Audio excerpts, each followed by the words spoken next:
Bueno, buenas tardes a todas y a todos. Vamos a dar comienzo a la charla sobre recepción de recién nacido en sala de partos y reanimación neonatal.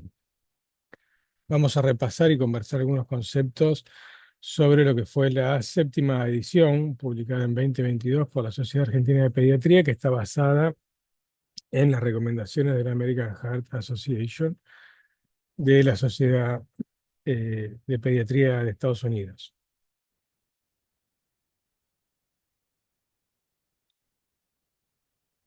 Como muchos sabemos, la mayoría de los recién nacidos inician sus respiraciones de manera espontánea, en promedio a los 10 o 30 segundos.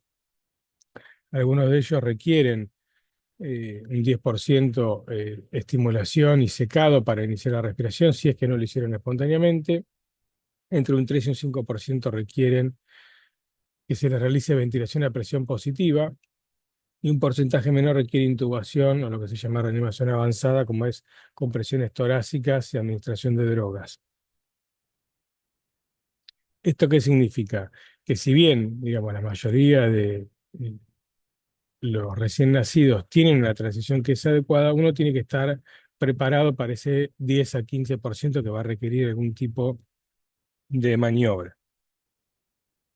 Y eso implica, digamos, desde el punto de vista asistencial, sobre todo los que van a recepciones, conocer el ambiente de trabajo, conocer dónde queda la sala de partos, ¿sí? Por dónde se accede, si es de ingreso semi-restringido, si es que hay que tener llaves, si es que hay que tocar timbre para que te abran, para no demorarte en el ingreso a la sala de recepción. Anticiparse y planificar las acciones, y eso va a depender de lo que se llama evaluación de los factores de riesgo ante e intraparto, que ya vamos a hablar de eso. Sí, pero por ejemplo, yo sé que voy a recibir, por ejemplo, recién nacido pretérmino. Lo que voy a hacer es planificarme y organizar con el equipo asistencial.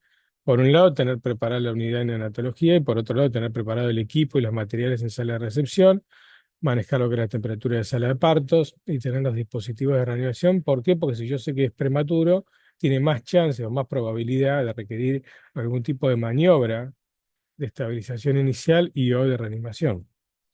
¿Sí? Entonces yo puedo hablar con el equipo, decir, bueno, vamos a recibir, no sé, por ejemplo, recién nacido de término con líquido meconial. Básicamente tenemos dos opciones. Si el monitoreo es patológico, lo más probable es que haya que reanimar, vamos a hacer esto, esto y esto. Si el monitoreo era normal, nos quedamos tranquilos, pero en alerta, anticipando las posibilidades que tiene ese chico, ¿sí?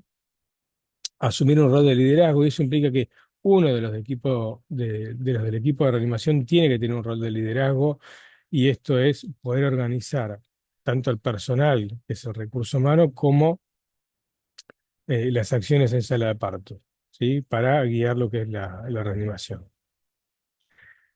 Dentro de esas funciones, la principal del rol de liderazgo es delegar el trabajo de manera óptima. Si yo soy el líder de una reanimación, tengo que saber con qué gente cuento, qué capacidad tiene cada una para poder delegar y asignarle tareas específicas para que cada uno se sienta cómodo y esté capacitado para hacer lo que yo pretendo que haga. ¿Sí? Y eso es, si yo no los conozco, es difícil. Y obviamente te puede pasar una vez que, si dice, bueno, es la primera vez que trabajo en ese lugar y no los conozco, preguntarle, che, ¿tenés el curso de RCP actualizado? Si hubiera que reanimar, ¿con qué te sentís más cómodo? ¿Querés guiar vos la reanimación? ¿Querés que la guíe yo?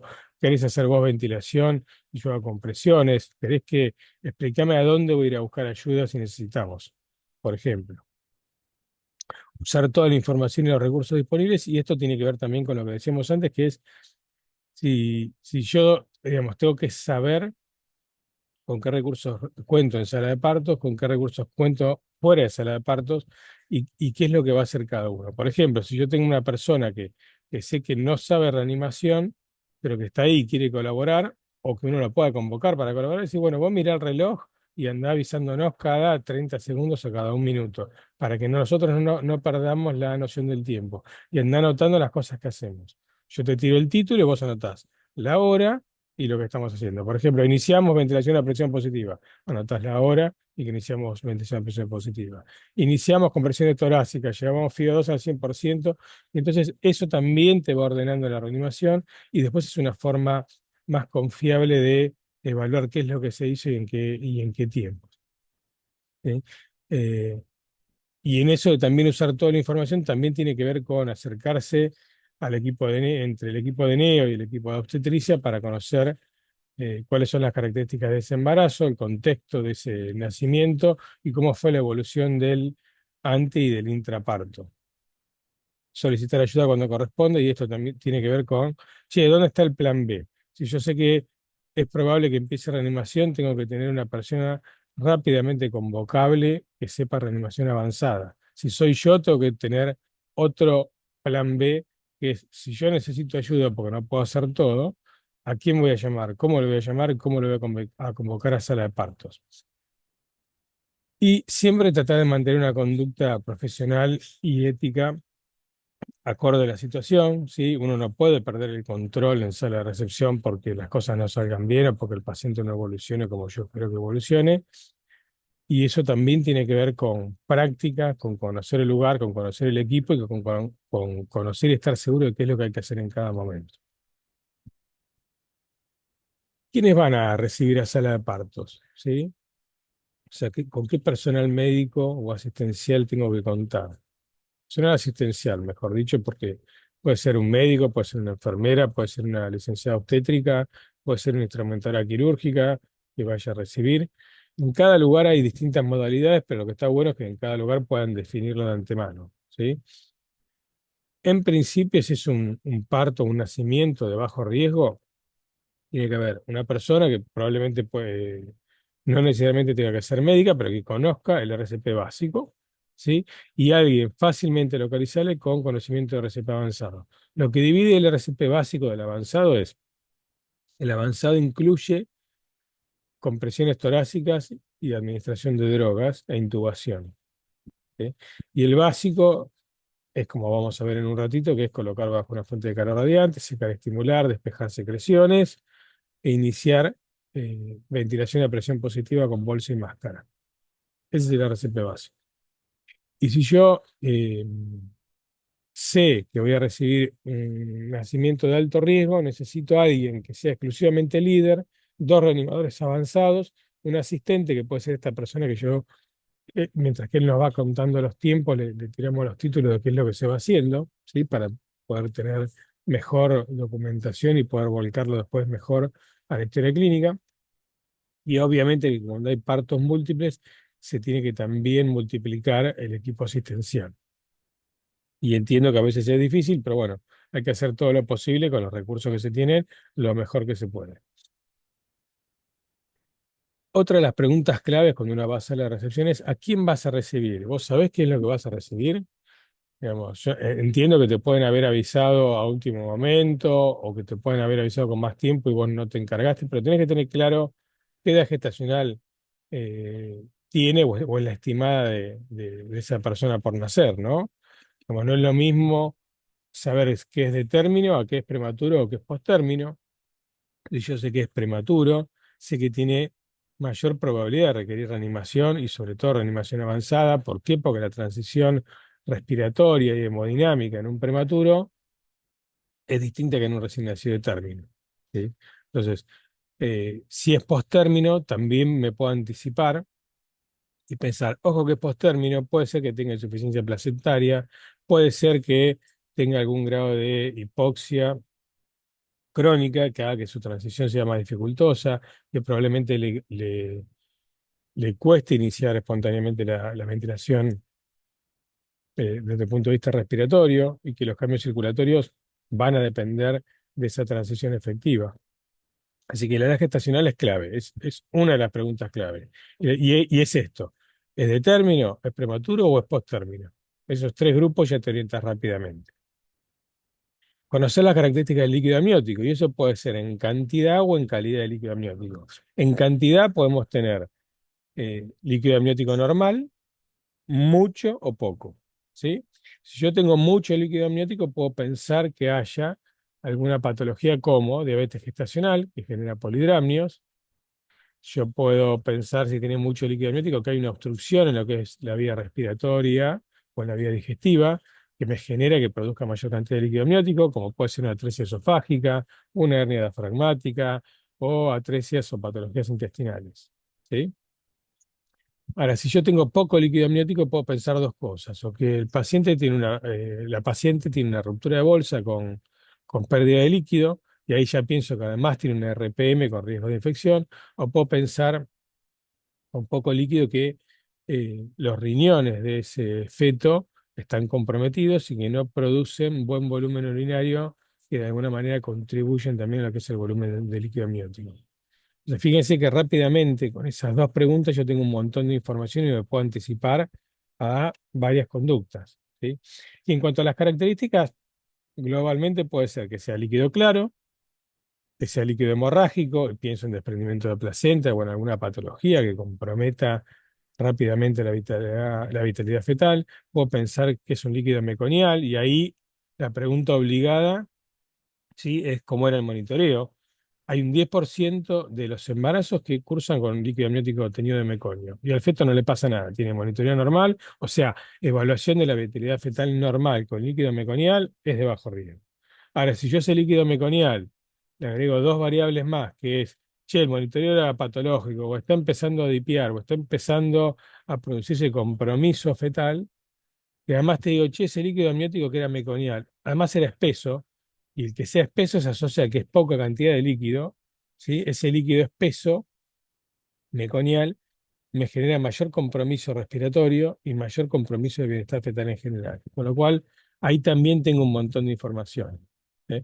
Puede ser purulento el líquido amniótico y ahí pensar en que cursa por una coriomionitis o probable coriomionitis, con lo cual yo ya me anticipo a que ese recién nacido tenga una transición más dificultosa, que puede tener una neumonía connatal, que puede requerir internación en terapia intensiva neonatal, con asistencia respiratoria. Entonces me voy anticipando a los recursos que voy a necesitar. La otra pregunta casi obvia es, che, ¿es un embarazo simple o es múltiple? Porque si es múltiple, me pasan dos cosas. Por un lado, tengo que multiplicar el recurso en sala de partos, como decíamos recién, y por otro lado, sé que cuanto más cantidad de fetos sean, más pequeños son, ¿sí? Con lo cual van a ser más pequeños o en peso y o en edad gestacional. Y eso también implica preparar unidades neonatales, anticiparse con enfermería, con refuerzos para determinado turno, ¿eh? Más la asistencia inmediata en sala de partos. Y después conocer si tiene algún factor de riesgo. Che, está bien, todo esto viene bien, pero además, ¿tiene algún factor de riesgo? Dicen, bueno, era diabética, bueno, es hipertensa, bueno, no sé. No se controló en marzo, no tenemos ni idea, ni confiamos en la fecha probable de parto porque tiene ciclos irregulares y no tiene ecografía precoz. Bueno, tipo, vas con casco a recibir ese recién nacido, ¿sí? Porque todas estas preguntas y todas estas cosas que estamos charlando en estos últimos 10 minutos, no sabes nada ni se puede llegar. Pero decís, bueno, por lo menos decime altura uterina. ¿Le hicieron una eco? ¿Pudieron medir algún bolsillo a ver si el líquido amniótico es normal o no? ¿Tiene bolsa íntegra o tiene pérdida de líquido? Y ahí uno puede ir orientándose un poco más y mejor, ¿sí? Y la otra pregunta que por ahí parece tonta, pero es ¿cuál es la vía de nacimiento? ¿Sí? ¿Es un parto vaginal o es una cesárea? Y ustedes saben que no es lo mismo nacer por parto vaginal que por cesárea con respecto a la transición y a la mortalidad materna y neonatal. ¿Sí? Lo normal obviamente es nacer por parto vaginal y eso genera menos complicaciones, tanto en la madre como en el recién nacido. Y cuando es cesárea, no es lo mismo nacer una cesárea con trabajo de parto que una cesárea sin trabajo de parto. El recién nacido que nace por cesárea con trabajo de parto tiene menos morbilidad que el que nace por cesárea de urgencia sin trabajo de parto. Y eso tiene que ver con la preparación interna de ese feto a nivel pulmonar, sobre todo, ¿sí? Ustedes saben que el promedio de nacimiento de la gestacional en Argentina es 39,4 semanas, ¿sí?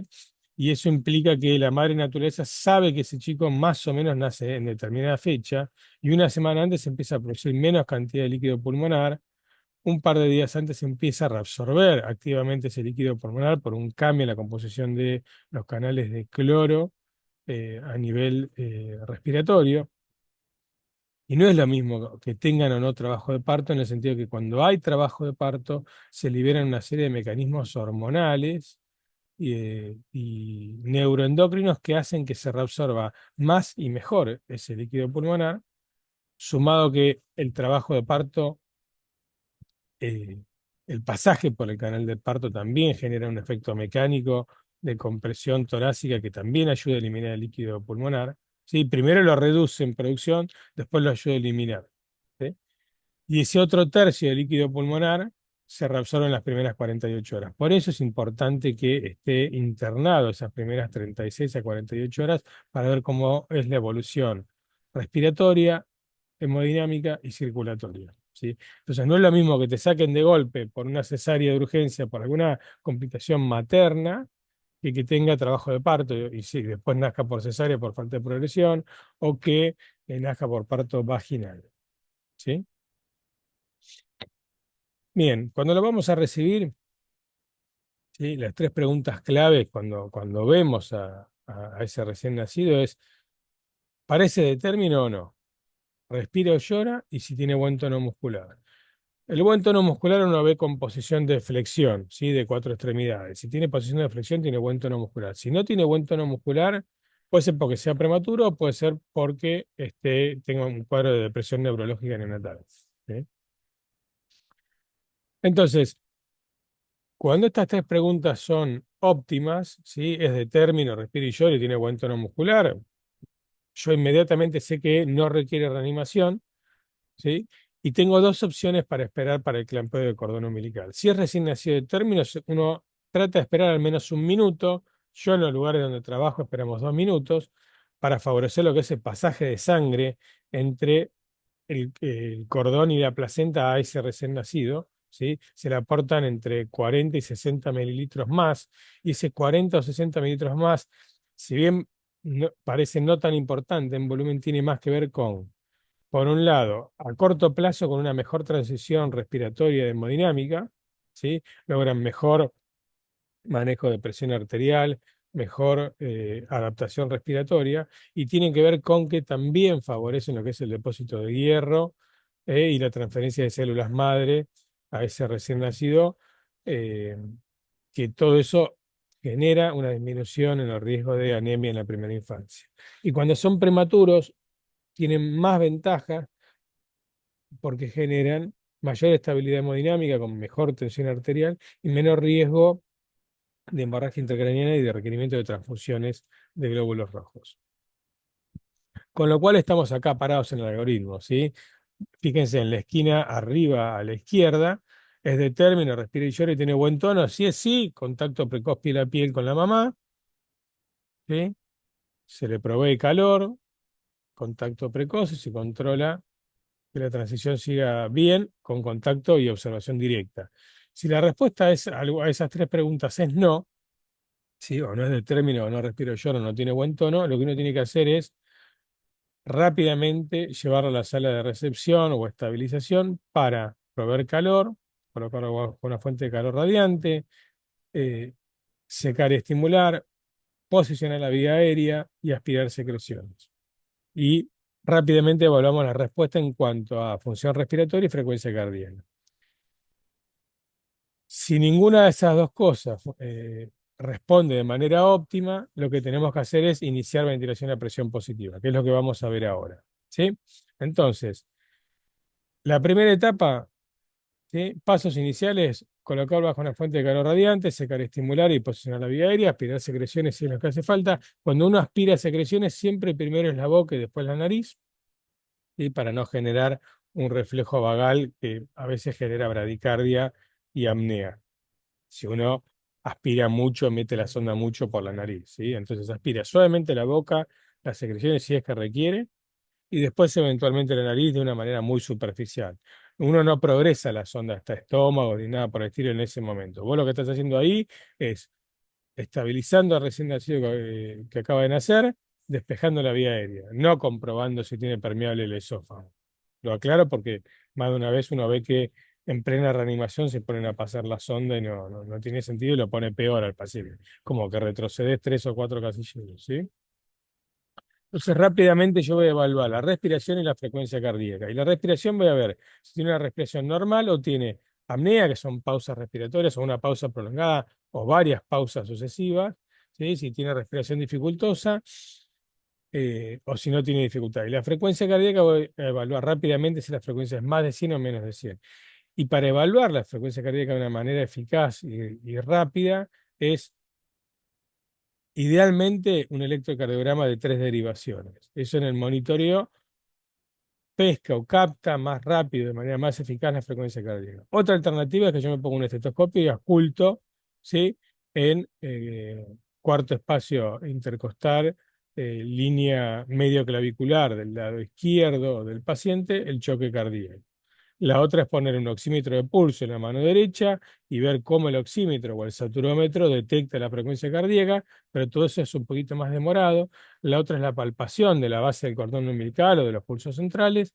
Y si uno tiene Doppler, le puede hacer un Doppler. Eso es bastante dificultoso en sala de parto, ¿sí?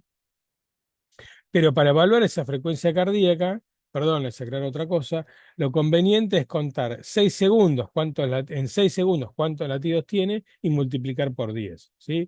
Si en 6 segundos tiene 4 latidos, tiene 40 por minuto. Si en 6 segundos tiene, o sea, 10 latidos, tiene 100 por minuto. Y así sucesivamente. O sea, medís en 6 segundos la cantidad de latidos y multiplicás por 10. Eso es lo más fácil, lo más rápido. Bien. Este minuto de oro, estos 60 segundos que son claves, son para recibir y evaluar rápidamente, ¿sí?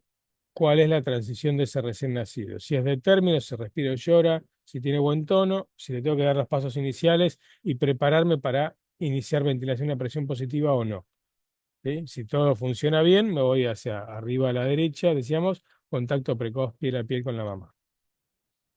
Oximetría de pulso, que es el saturómetro comúnmente llamado por nosotros, es para registrar el porcentaje de saturación de oxígeno de la hemoglobina. Se debe colocar siempre preductal, y esto es en la manito derecha, ¿sí? Para saber cuál es la oxigenación que va a recibir ese recién nacido, sobre todo a nivel cerebral y a nivel de la retina. ¿Ah? Es algo que es obligatorio, sobre todo cuando se empieza la administración de oxígeno en la reanimación o cuando el paciente ya empieza a requerir algo más que estimulación, ¿sí?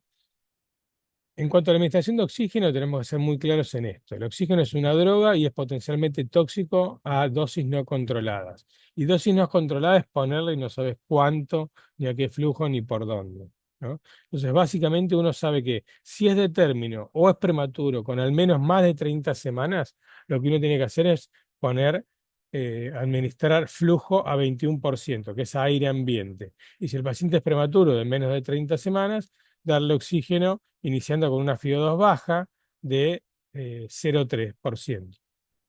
¿Por qué?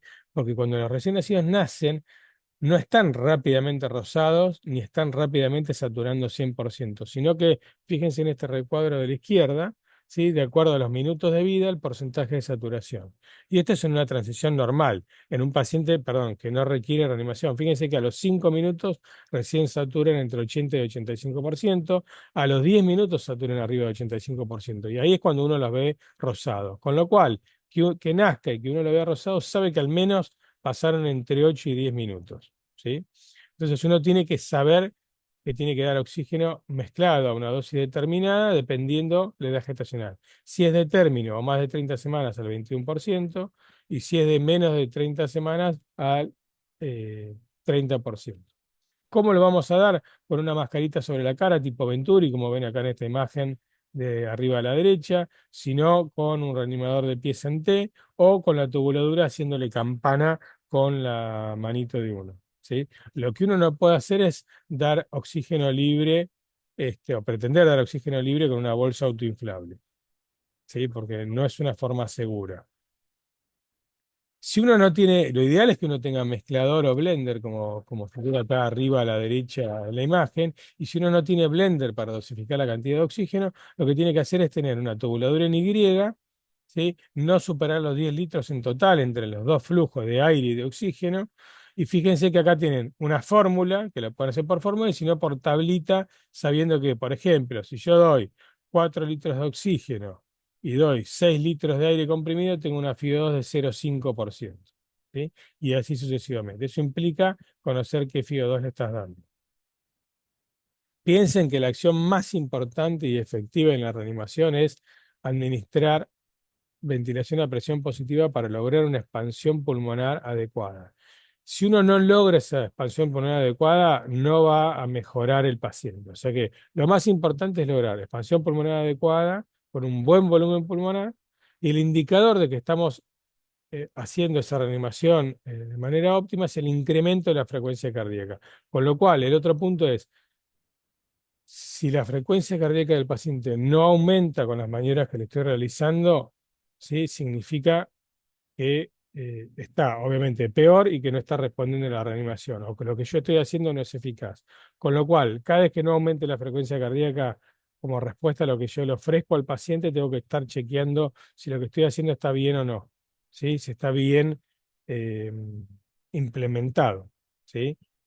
Por ejemplo, si yo estoy dando inicio a ventilación a presión positiva durante 30 segundos y no se incrementa la frecuencia cardíaca del paciente, la frecuencia cardíaca la puedo hacer por auscultación, por palpación, por electrocardiograma, y no aumenta la frecuencia cardíaca, tengo que chequear si estoy ventilando de manera adecuada, si el tórax se expande, si el aire entra, ¿sí? Y si no, tengo que aplicar maniobras correctivas. ¿Por qué? Porque mi indicador de frecuencia cardíaca me dice que no está aumentando la frecuencia cardíaca y que no está respondiendo a esa reanimación. Puede ser porque el paciente no responda o porque yo estoy haciendo algo mal, ¿sí? Todo el tiempo tenemos que estar pensando en esas dos cosas, pero garantizando una expansión pulmonar adecuada. Bien, ¿cuándo vamos a iniciar ventilación a presión positiva? Es decir, con bolsa y máscara, cuando el paciente está en apnea o tiene una respiración ineficaz, cuando la frecuencia cardíaca es menos de 100 por minuto, o cuando se detecta cianosis central persistente, ¿sí? Con saturación baja, a pesar de estar administrando oxígeno al 100%. En ese caso uno debe administrar ventilación a presión positiva, que lo puede hacer, como está en la imagen de acá, arriba a la izquierda, con bolsa y máscara, con manómetro, ¿sí? Arriba a la derecha la tienen más de cerca a la bolsa autoinflable, y si no, con un reanimador de pies en T. Fíjense acá abajo a la derecha que la posición de la máscara tiene que ser la adecuada. ¿Ah? Fíjense que en algunas sella perfectamente, incluyendo nariz y boca, en otras está más hacia arriba, en otras está puesta al revés, ¿sí? Y no importa que sea redonda o anatómica, pero tiene que tener un buen sellado. Entonces, cuando yo voy a ventilar, empiezo ventilando, digamos, mientras que aprieto la bolsa y sostengo la máscara, mi frecuencia para dar entre 40 y 60 ventilaciones por minuto es ventilo, 2 3 ventilo, 2 3 de pausa, ventilo, 2 3 segundos de pausa, ventilo, 2 3 ventilo, 2 3 ventilo, 2 3. Esa cadencia me va a dar entre 40 y 60 ventilaciones por minuto. Cuando yo estoy ventilando y veo que la frecuencia cardíaca no incrementa, tengo que chequear esto que le decía, si realmente estoy haciendo las cosas bien. Y eso implica este acrónimo que es Mr. SOPA. Es una forma de acordarte. No significa que el orden sea exactamente ese, pero vos te podés ubicar rápidamente. Si es que tenés que reposicionar la máscara, ¿sí? Reposicionar la cabeza o la vía aérea para una posición neutra o de olfateo, porque a veces está muy acodado o hiperextendido el cuello y eso dificulta la entrada de aire. Tengo que aspirar, la S de aspirar secreciones, primero en la boca, después en la nariz, o le tengo que abrir la boquita para que le entre mejor el aire, mientras que yo ventilo, ¿sí? Si yo ventilo con boca cerrada, entraría nada más que por nariz el aire, y si yo le abro, aprieto así y le abro la boca, puedo lograr ingresar mayor y mejor cantidad de aire, ¿sí? O la P de que tengo que incrementar la presión porque evidentemente requiere más de lo que nosotros iniciamos. Cuando iniciamos entre 20 y 25 centímetros de agua, y si requiere incrementar puedo ir gradualmente aumentando la presión con la que yo meto ese aire en la vía aérea del paciente hasta 40 centímetros de agua, que es como lo más prudente. Y la A es de alternativa a la vía aérea, que puede ser o intubarlo o colocar una máscara laringia, que ya vamos a ver un poquito más adelante. Después de 30 segundos de ventilación a presión positiva, con la FIO2 que corresponda, dependiendo de la edad gestacional del paciente, teniendo esa capacidad de mezcla de gases de aire y oxígeno, o con blender o con tubuladura NI, evalúo esa respuesta. Y si después de 30 segundos la frecuencia cardíaca del paciente es menos de 60 latidos por minuto, tengo que iniciar compresiones torácicas, ¿sí? Que es lo que se llama masaje cardíaco. ¿Para qué? Porque yo en esas compresiones torácicas voy a comprimir el corazón entre lo que es el esternón y la columna. Y eso va a hacer que el corazón se vacíe y mande sangre hacia los pulmones y hacia circulación sistémica, ¿sí? Entonces habíamos dicho, no comenzar masaje cardíaco sin antes establecer una ventilación adecuada. ¿Cuánto? 30 segundos con buena entrada de aire a una FIO2 que corresponde. Después de esos 30 segundos de ventilación a presión positiva de manera adecuada, si yo analizo la frecuencia cardíaca y la frecuencia cardíaca del paciente es menos de 60 por minuto, ¿sí? A pesar de haber estado haciendo las cosas bien, tengo que hacer dos o tres cosas. Una es llevar la FIO2 al 100%, dos es iniciar compresiones torácicas y tres, yo me puedo plantear intubarlo antes de empezar las compresiones torácicas para tener un manejo más estable de la vía aérea, ¿sí? Cuando hacemos compresiones torácicas, la relación va a ser 3-1, ¿sí? Cada tres compresiones, una ventilación. Eso a lo largo de un minuto me va a dar una secuencia de 120 eventos, que son 90 compresiones torácicas y 30 ventilaciones. Y para acoplar esa sincronía, ¿sí? De ventilación y compresión torácica y no superponerme, ¿sí? Porque si yo quiero ventilar cuando estoy comprimiendo, no se pueden expandir los pulmones. Entonces, tengo que pensar en esta otra alternativa. Esto es lo que les decía. Ustedes pueden poner dos dedos, ¿sí?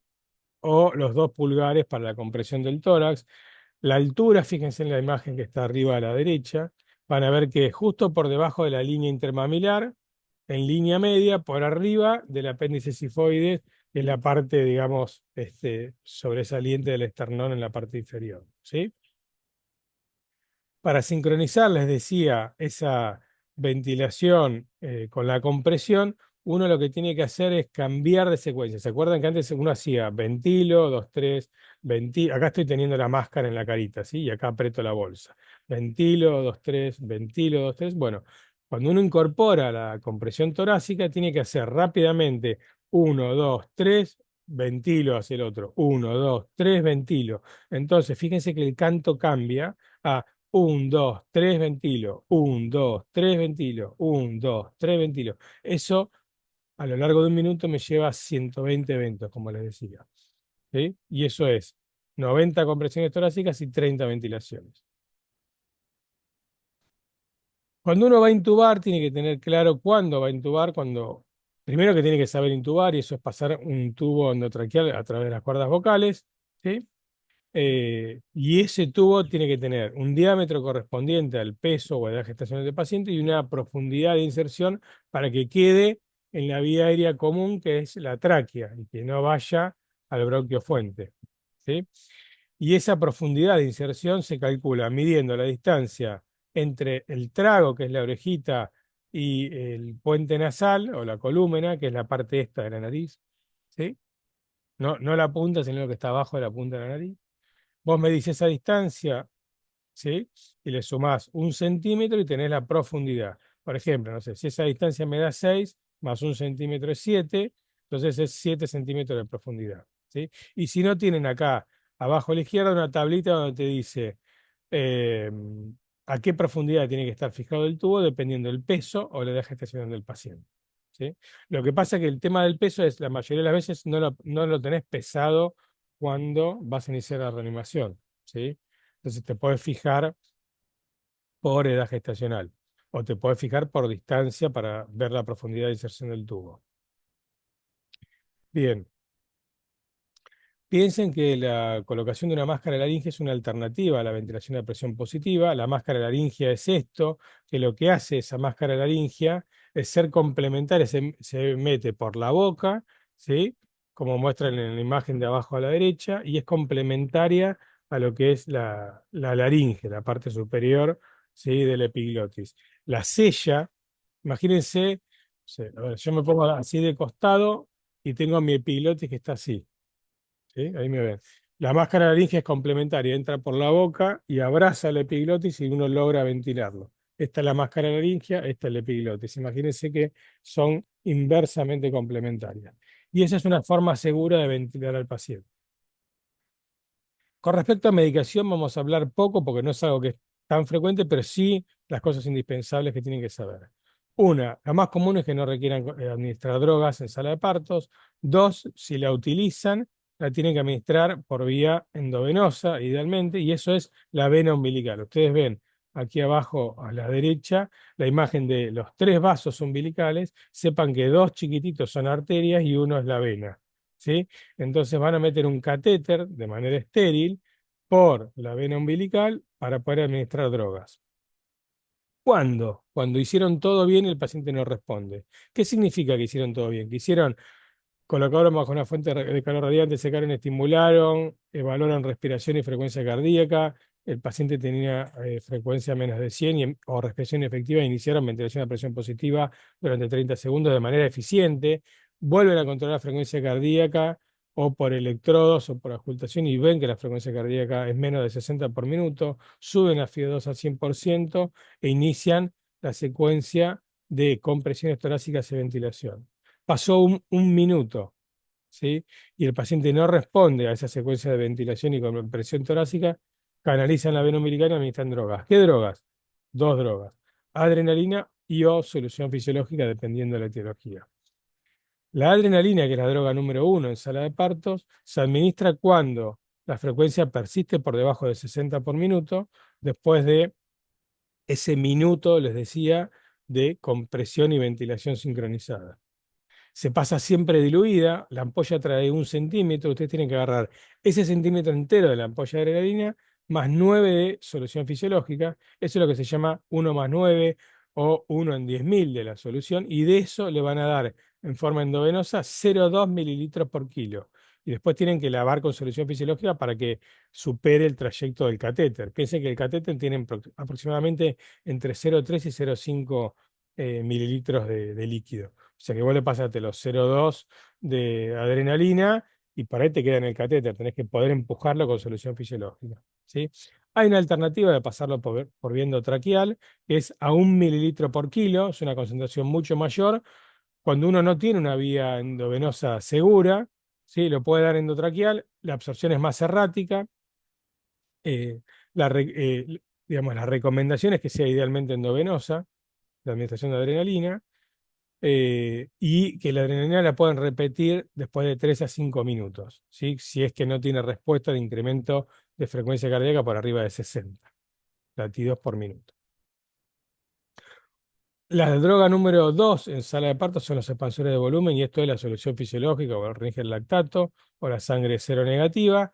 Se administra a 10 mililitros por kilo en forma lenta, en 5 a 10 minutos con bomba idealmente, ¿sí? Como expansor de volumen. Cuando un recién nacido no está respondiendo a la reanimación y cuando tiene signos de shock. Y cuando uno piensa en estos antecedentes que ven acá, tenía un nudo real de cordón y eso le generó una hipovolemia, tuvo una hemorragia fetoplacentaria, transfusión gemelo-gemelo, sección o transficción placentaria, ¿sí? Entonces, es un paciente particular que tiene un antecedente o factores de riesgo de hipovolemia y que no responde a una reanimación adecuada. Uno no es que por esos antecedentes empiece tirando fisiológico. Empezás con fuente de calor radiante, seguís con ventilación y compresiones, seguís con adrenalina, y si no responde, ahí estás habilitado a administrar volumen. ¿Sí? Otro de los temas en particular son los recién nacidos pretérmino, que uno tiene que saber que tienen mayor riesgo de requerir reanimación. En breve va a salir publicado uno de los trabajos donde participamos con la Sociedad Argentina de Pediatría, con el grupo de reanimación, sobre la evaluación de estos recién nacidos prematuros que requieren más asistencia en sala de partos y más probabilidad de requerir reanimación y reanimación avanzada, dependiendo si son muy prematuros, más o menos prematuros o poco prematuros. Son como los tres grupos dependiendo de la edad gestacional. ¿Pero por qué? Porque tienen dificultades en la transición respiratoria, metabólica, tienen riesgo de hipoglucemia, de hipotermia, son susceptibles a que cualquiera de esos cambios les genere hemorragia pulmonar y hemorragia intraventricular, a tener episodios de hipoxemia durante el proceso de reanimación, y sobre todo estar expuestos a ese estrés térmico. Para disminuir el riesgo de estrés térmico, lo que uno hace con estos prematuros es, sin secarlos, lo coloca dentro de una bolsa de polietileno, que puede ser una bolsa Ziploc o puede ser una bolsa de lo que tengan estéril y empaquetada, ¿sí? Y le deja la cabeza afuera, como si fuera una especie de bolsa de dormir, pero transparente de plástico. Eso le achica el ambiente térmico de ese recién nacido y hacen que manejen mejor la temperatura. Otra de las cosas, obviamente, cuando uno se anticipa a ese recién, al nacimiento de un prematuro, es llevar un equipo adicional de gente que asista a sala de partos porque tiene más chance de requerir reanimación, elevar lo que es la temperatura de sala de partos entre 24 y 28 grados, ¿sí? Usar estas mantas térmicas o de polietileno, que puede ser o una bolsa o un nylon que vos lo envolves, y por arriba de eso, compresas precalentadas. ¿Tá?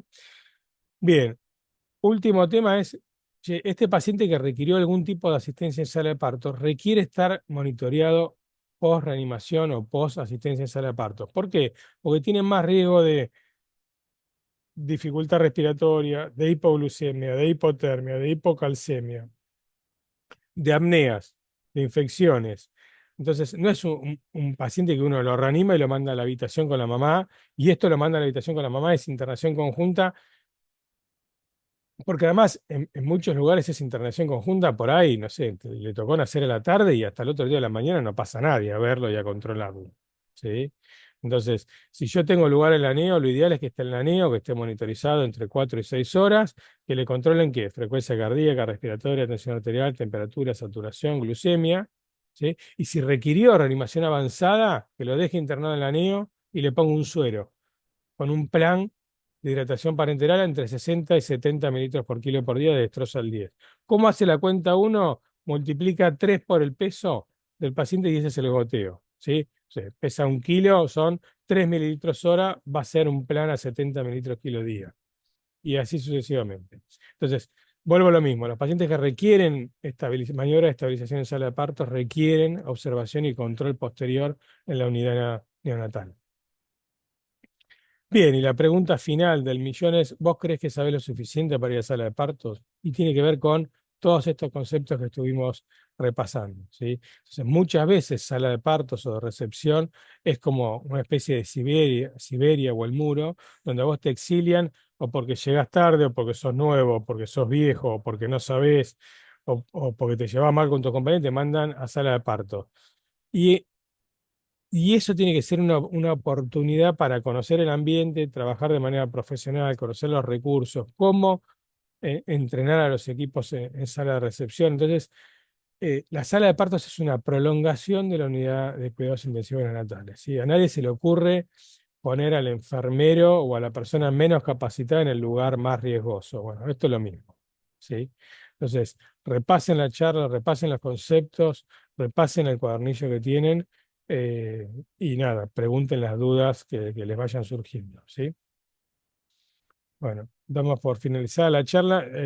Ahora yo me conecto para preguntas o dudas o cuestiones que quieran aclarar. Gracias, ¿eh?